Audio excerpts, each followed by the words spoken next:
Hey everyone, I'm Sarah. I'm 32, crushing it as a marketing executive, living what seemed like the perfect life with my husband, Mike, a successful lawyer. We had a beautiful house in the suburbs, spent weekends brunching with friends, the whole package. Then Mike's sister, Amanda, lost her job and needed a place to stay.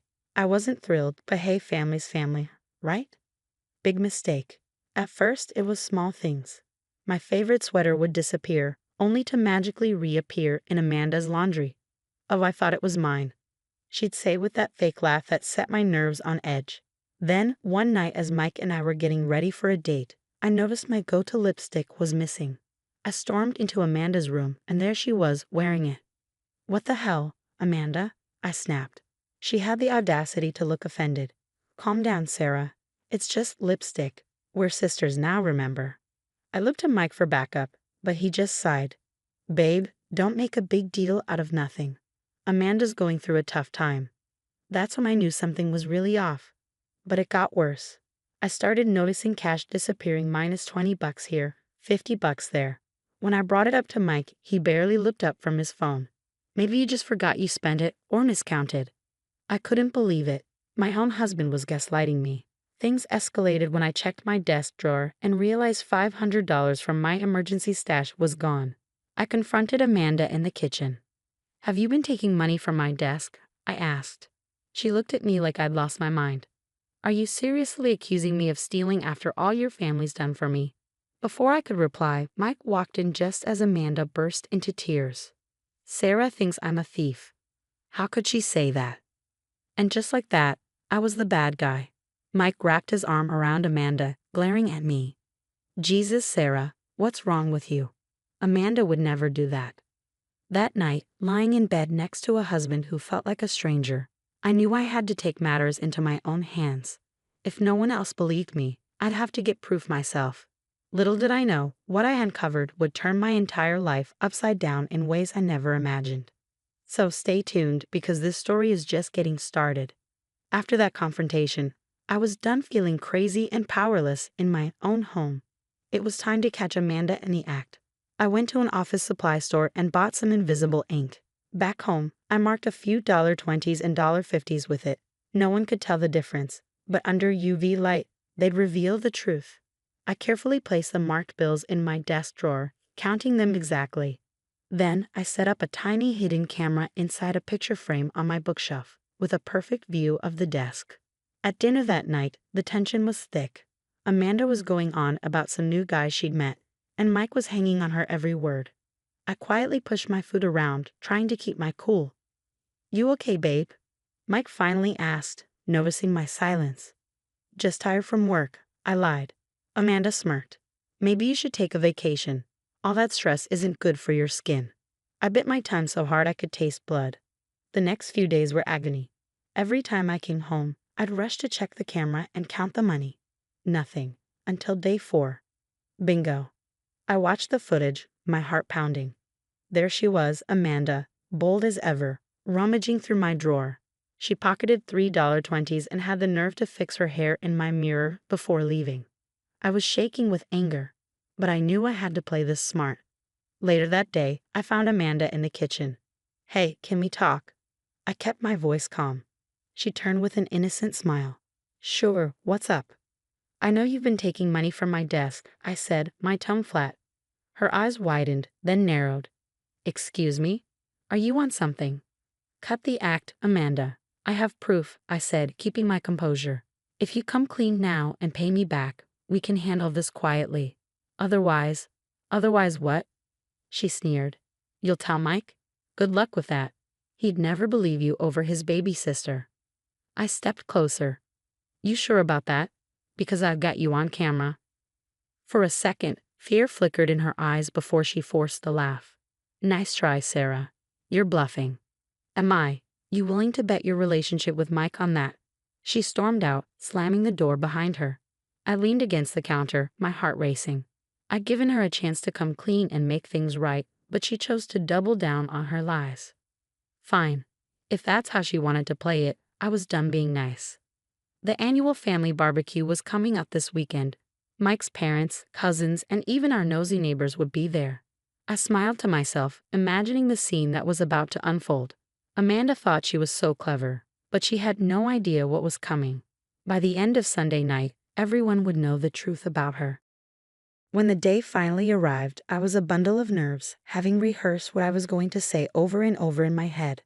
As guests started arriving, I put on a fake smile and played the perfect hostess. Amanda was in her element, floating around, laughing a little too loudly at everyone's jokes. I caught her eyeing me a few times, probably wondering if I'd actually follow through on my threat. Once everyone had arrived and the food was served, I knew it was time. I clinked my glass to get everyone's attention. "Hey, everyone," I began, trying to keep my voice steady. "I've got a little presentation I'd like to share." Mike frowned. "Babe, what are you doing?" I ignored him and connected my laptop to the TV. "I've noticed some money going missing lately, and I think we all deserve to know the truth." The room fell silent as I pressed play. In crystal clear HD, Amanda appeared on screen, sneaking into my office and pocketing cash. Gasps echoed through the room. Amanda went pale. "That's not what it looks like," she stammered. But I wasn't done. I pulled out a UV light and walked over to her purse. "Mind if I check something?"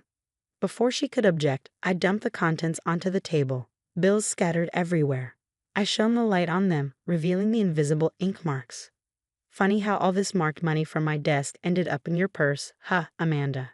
The room erupted. Mike's mom started crying, his dad was shouting, and our neighbors were whispering furiously. Amanda crumbled, sobbing. "I'm sorry. I have a gambling problem. I needed the money for debts." I turned to Mike, expecting him to finally see the truth. But his face was twisted in rage at me.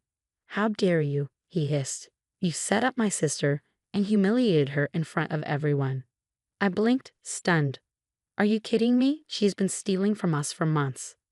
"Get out. Now." "What? This is my house too." "Not anymore. I want a divorce. Pack your things and leave." I looked around the room, hoping for someone, anyone, to defend me, but all I got were blank stares. Everyone was too shocked to speak. Tears stunned my eyes as I ran upstairs, tossing clothes into a bag. As I headed for the door, I could hear Amanda's over-the-top sobs and Mike's soothing voice. "It's okay, sis. We'll get you help. Sarah's gone now." I slammed the door behind me, my entire world collapsing around me. I'd exposed the truth. But somehow, I was the one being punished. As I drove away, it hit me.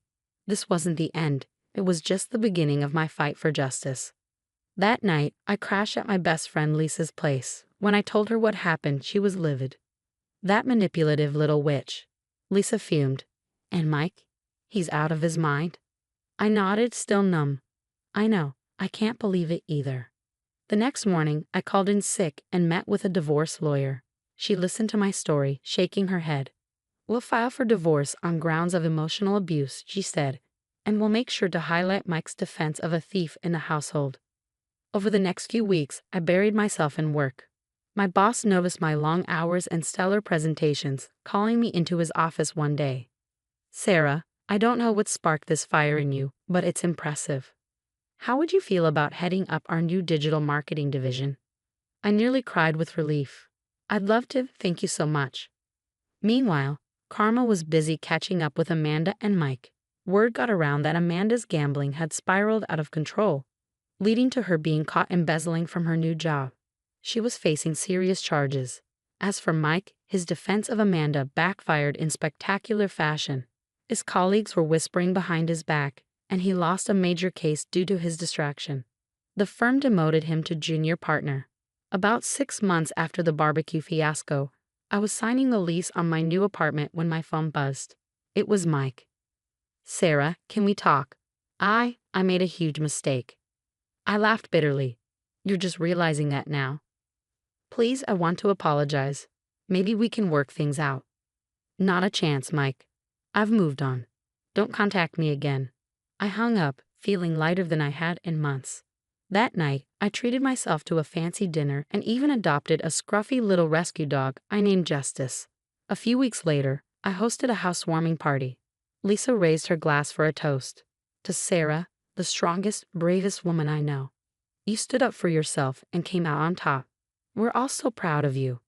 Looking around at my true friends in my new home, tears welled up, but this time they were happy tears.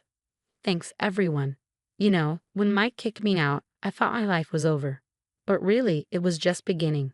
I've learned who my real friends are, and more importantly, I've learned how strong I can be.